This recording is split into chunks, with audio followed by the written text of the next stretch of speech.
Audio Jungle. Audio Jungle. యెషయా గ్రంథము 41వ అధ్యాయము 1వ వచనం నుండి, ద్వీపములారా నా ఎదుట మౌనముగా నుండుడి, జనములారా నూతన బలము పొందుడి. వారు నా సన్నిధికి వచ్చి మాట్లాడవలెను. వ్యాజ్యము తీర్చుకొనుటకు మనము కూడుకొందము రండి. తన ప్రవర్తన అంతటిలో నీతిని జరిగించు వానిని తూర్పు నుండి రేపి పిలిచిన వాడెవడు? ఆయన అతనికి జనములను అప్పగించుచున్నాడు, రాజులను లోపర్చుచున్నాడు. ధూళివలె వారిని అతని ఖడ్గమునకు అప్పగించుచున్నాడు, ఎగిరిపోవు పొట్టువలె అతని వింటికి వారిని అప్పగించుచున్నాడు. అతడు వారిని తరుముచున్నాడు, తాను ఇంతకు ముందు వెళ్ళని త్రోవనే సురక్షితముగా దాటిపోవుచున్నాడు. ఎవడు దీనిని ఆలోచించి జరిగించెను? ఆది నుండి మానవ వంశములను పిలిచిన వాడనైనా యెహోవానగు నేనే. నేను మొదటి వాడను, కడవరి వారితోనూ ఉండువాడను. ద్వీపములు చూచి దిగులు పడుచున్నవి, భూదిగంతములు వణుకుచున్నవి. జనులు వచ్చి చేరుచున్నారు, వారు ఒకనికొకడు సహాయం చేసుకొందురు. ధైర్యము వహించుమని ఒకనితో ఒకడు చెప్పుకొందురు. అతుకుటను గూర్చి అది బాగుగా ఉన్నదని చెప్పి శిల్పి కంసాలిని ప్రోత్సాహపరచును. సుత్తితో నునుపు చేయువాడు దాగల మీద కొట్టువానిని ప్రోత్సాహపరచును. విగ్రహము కదలకుండా పనివాడు మేకులతో దాన్ని బిగించును. నా సేవకుడు అయిన ఇజ్రాయేలు, నేనేర్పరచుకొనిన యాకోబు, నా స్నేహితుడైన అబ్రహాము సంతానమా, భూదిగంతముల నుండి నేను పట్టుకొని దాని కొనల నుండి పిలుచుకొనిన వాడా, నీవు నా దాసుడు అనియు నేను నిన్ను ఉపేక్షింపక ఏర్పరచుకొంటిననియు నేను నీతో చెప్పియున్నాను. నీకు తోడై ఉన్నాను, భయపడకుము. నేను నీ దేవుడనై ఉన్నాను, దిగులు పడకుము. నేను నిన్ను బలపరుతును, నీకు సహాయము చేయువాడను నేనే. నీతి అను నా దక్షిణ హస్తముతో నిన్ను ఆదుకొందును. నీ మీద కోపపడిన వారందరూ సిగ్గుపడి విస్మయమొందెదరు. నీతో వాదించువారు మాయమై నశించిపోదురు. నీతో కలహించు వారిని నీవు వెతుకుదువు, కాని వారిని కనుగొనలేకపోవుదువు. నీతో యుద్ధము చేయువారు మాయమై పోవుదురు, అభావులగుదురు. నీ దేవుడునైన యెహోవానగు నేను, భయపడకుము. నేను నీకు సహాయము చేసేదనని చెప్పుచు నీ కుడి చేతిని పట్టుకొనుచున్నాను. పురుగు వంటి యాకోబు, స్వల్పజనమగు ఇజ్రాయేలు, భయపడుకుడి. నేను నీకు సహాయము చేయుచున్నాను అని యెహోవా సెలవిచ్చుచున్నాడు. నీ విమోచకుడు ఇజ్రాయేలు పరిశుద్ధ దేవుడే. కక్కులు పెట్టబడి పదునుగల క్రొత్తదైన నురిపిడి మ్రానుగా నిన్ను నియమించి ఉన్నాను. నీవు పర్వతములను నూర్చుదువు, వాటిని పొడి చేయుదువు, కొండలను పొట్టువలె చేయుదువు. నీవు వాటిని గాలించగా గాలి వాటిని కొనిపోవును, సుడిగాలి వాటిని చెదరగొట్టును. నీవు యెహోవాను బట్టి సంతోషించుదువు, ఇజ్రాయేలు పరిశుద్ధ దేవుని బట్టి అతిశయపడుదువు. దీనదరిద్రులు నీళ్లు వెతుకుచున్నారు, నీళ్లు దొరకక వారి నాలుక దప్పి చేత ఎండిపోవుచున్నది. యెహోవా అను నేను వారికి ఉత్తరమిచ్చెదను. ఇజ్రాయేలు దేవుడనైన నేను వారిని విడనాడను. జనులు చూచి యెహోవా హస్తము ఈ కార్యము చేసిననియు, ఇజ్రాయేలు పరిశుద్ధ దేవుడు దీన్ని కలుగచేసిననియు తెలుసుకొని మనస్కరించి స్పష్టముగా గ్రహించినట్లు, చెట్లు లేని మెట్టల మీద నేను నదులను పారచేసేదను, లోయల మధ్యను ఊడలను ఉబుక చేసేదను. అరణ్యమును నీటి మడుగుగాను, ఎండిన నీళ్లను నీటి బుగ్గలుగాను చేసేదను. నేను అరణ్యంలో దేవదారు వృక్షమును, తుమ్మ చెట్లను, గొంజి చెట్లను, తైల వృక్షమును నాటించెదను. అడవిలో తమాల వృక్షములను, సరళ వృక్షములను, నేరేడి వృక్షములను నాటెదను. వ్యాజ్యమాడుడని యెహోవా అనుచున్నాడు, మీ రుజువు చూపించుడని యాకోబు రాజు చెప్పుచున్నాడు. జరగబోవు వాటిని విశదపరిచి మా ఎదుట తెలియచెప్పుడి. పూర్వమైన వాటిని విశదపరచుడి. మేమాలోచించి వాటి ఫలమును తెలుసుకున్నట్లు వాటిని మాకు తెలియచెప్పుడి. లేని ఎడల రాగల వాటిని మాకు తెలియచెప్పుడి. ఇక మీదట రాబోవు సంగతులను తెలియచెప్పుడి. అప్పుడు మీరు దేవతలని మేము ఒప్పుకొందము.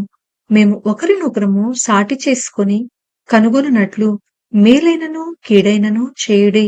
మీరు మాయా సంతానము, మీ కార్యము శూన్యము.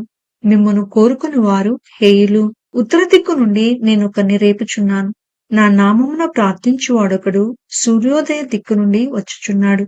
ఒకడు బురద త్రొక్కునట్లు, కుమ్మరి మన్ను త్రొక్కునట్లు అతడు సైన్యాధిపతులను నలగద్రొక్కును. మేము ఒప్పుకొనున్నట్లు జరిగిన దానిని ఆది నుండి తెలియచెప్పిన వాడెవడు? ఆ వాదము న్యాయమని మేము అనునట్లు పూర్వకాలమున దానిని తెలియచెప్పిన వాడెవడు? దాన్ని తెలియచెప్పువాడెవడనూ లేడు, వినిపించువాడెవడనూ లేడు, మీ మాటలు వినువాడెవడనూ లేడు. ఆలకించుడి, అవియే అని మొదట సీయోనుతో చెప్పిన వాడను నేనే. యెరూషలేమునకు వర్తమానము ప్రకటింపునొకని నేనే పంపితిని. నేను చూడగా ఎవడనూ లేకపోయెను. నేను వారిని ప్రశ్న వేయగా ప్రత్యుత్తరమియ్యగల ఆలోచనకర్త ఎవడనూ లేకపోయెను. వారందరూ మాయాస్వరూపులు, వారి క్రియలు మాయా, వారి పోత విగ్రహములు శూన్యములు, అవి ఒట్టి గాలియై ఉన్నవి. యెషయా గ్రంథము 42వ అధ్యాయము 1వ వచనం నుండి. ఇదిగో, నేను ఆదుకొను నా సేవకుడు, నేను ఏర్పరచుకొనిన వాడు నా ప్రాణమునకు ప్రియుడు. అతని యందు నా ఆత్మను ఉంచియున్నాను. అతడు అన్యజనులకు న్యాయము కనుపరచును. అతడు కేకలు వేయడు, అరువడు, తన కంఠస్వరము వీధిలో వినబడనీయడు. నలిగిన రెల్లును అతను విరువడు, మకమకలాడుచున్న జనపనారవత్తిని ఆర్పడు. అతడు సత్యముననుసరించి న్యాయము కనుపరచును. భూలోకమున న్యాయము స్థాపించు వరకు అతడు మందగిలడు, నలుగడు, పడడు. ద్వీపములు అతని బోధ కొరకు కనిపెట్టును. ఆకాశములను సృజించి వాటిని విశాలపరచి భూమిని అందులో పుట్టిన సమస్తమును పరిచి దానిమీదనున్న జనులకు ప్రాణమును, దానిలో నడుచు వారికి జీవాత్మను ఇచ్చుచున్న దేవుడైన యెహోవా ఈలాగు సెలవిచ్చుచున్నాడు. గ్రుడ్డివారి కనులు తెరచుటకును, బంధింపబడిన వారిని చెరసాలలో నుండి వెలుపలికి తెచ్చుటకును, చీకటిలో నివసించు వారిని బందీగృహంలో నుండి వెలుపలికి తెచ్చుటకును యెహోవానగు నేనే నీతి విషయములలో నిన్ను పిలిచి నీ చేయి పట్టుకుని ఉన్నాను.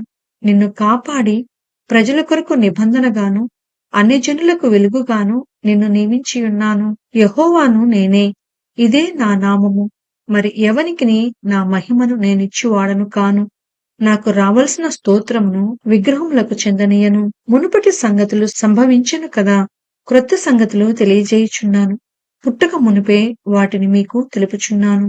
సముద్ర ప్రయాణము చేయువార్లారా, సముద్రములోని సమస్తమా, ద్వీపములారా, ద్వీప నివాసులారా, యెహోవాకు క్రొత్త గీతము పాడుడి. భూదిగంతముల నుండి ఆయనను స్తుతించుడి. అరణ్యమును దాని పురములను, కేదారు నివాస గ్రామములను బిగ్గరగా పాడవలెను. శల నివాసులు సంతోషించుదురుగాక.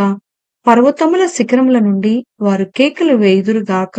ప్రభావము గలవాడని మనుషులు యెహోవాను కొనియాడుదురుగాక. ద్వీపములలో ఆయన స్తోత్రము ప్రచురము చేయుదురుగాక. యెహోవా సూర్యుని వలె బయలుదేరును, యోధుని వలె ఆయన తన ఆసక్తి రేపుకొనును. ఆయన హుంకరించుచు తన శత్రువులను ఎదిరించును, వారి ఎదుట తన పరాక్రమము కనపరుచుకొనును. చిరకాలం నుండి నేను మౌనముగా ఉంటిని, ఊరుకొని నన్ను అణుచుకొంటిని. ప్రసవ వేదన పడు స్త్రీ వలె విడవకుండా నేను బలవంతముగా ఊపిరి తీయచు ఒగర్చుచు రోజుచున్నాను. పర్వతములను కొండలను పాడు చేయుదును, వాటి మీద చెట్టు చేమలన్నిటినీ ఎండిపోచేయుదును. నదులను ద్వీపములుగా చేయుదును, మడుగులను ఆరిపోచేయుదును. వారెరుగని మార్గమున గ్రుడ్డి వారిని తీసుకుని వచ్చెదను, వారెరుగని త్రోవులలో వారిని నడిపింతును. వారి ఎదుట చీకటిని వెలుగుగాను, వంకర త్రోవులను చక్కగాను చేయుదును.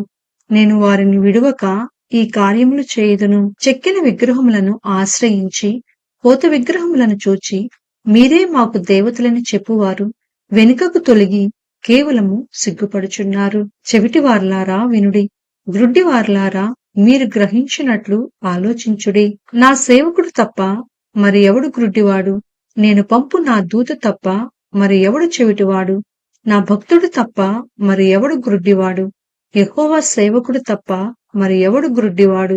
నీవు అనేక సంగతులను చూచుచున్నావు కాని గ్రహింపకున్నావు, వారి చెవియొగ్గిరి కాని వినకున్నారు. యెహోవా తన నీతిని బట్టి సంతోషము కలవాడై ఉపదేశ క్రమమొకటి ఘనపరిచి గొప్ప చేసెను. అయినను ఈ జనము అపహరింపబడి దోపుడు సొమ్మాయెను. ఎవరునూ తప్పించుకొనకుండా వారందరూ గుహలలో చిక్కుబడి ఉన్నారు. వారు బందీగృహములలో దాచబడి ఉన్నారు. దోపుడు పాలైరి, విడిపించువాడెవడనూ లేడు. అపహరింపబడిరి, తిరిగి రప్పించుమని చెప్పువాడెవడనూ లేడు. మీలో ఎవడు దానికి చెవియొగ్గును? రాబోవు కాలమునకై ఎవడు ఆలకించి వినును? యెహోవాకు విరోధముగా మనము పాపము చేసితిమి. వారు ఆయన మార్గములలో నడవనొల్లకపోయిరి. ఆయన ఉపదేశమును వారు అంగీకరింపకపోయిరి. యాకోబును దోపు సొమ్ముగా అప్పగించినవాడు, దోచుకుని వారికి ఇజ్రాయేలును అప్పగించినవాడు యెహోవాయే కదా. కావున ఆయన వాని మీద తన కోపాగ్నియు యుద్ధ బలమును కుమ్మరించెను. అది వాని చుట్టూ అగ్ని రాజేసెను. అయినను వాడు దాన్ని గ్రహింపలేదు. అది వానికి అంటుకొనెను కాని వాడు మనస్సున పెట్టలేదు.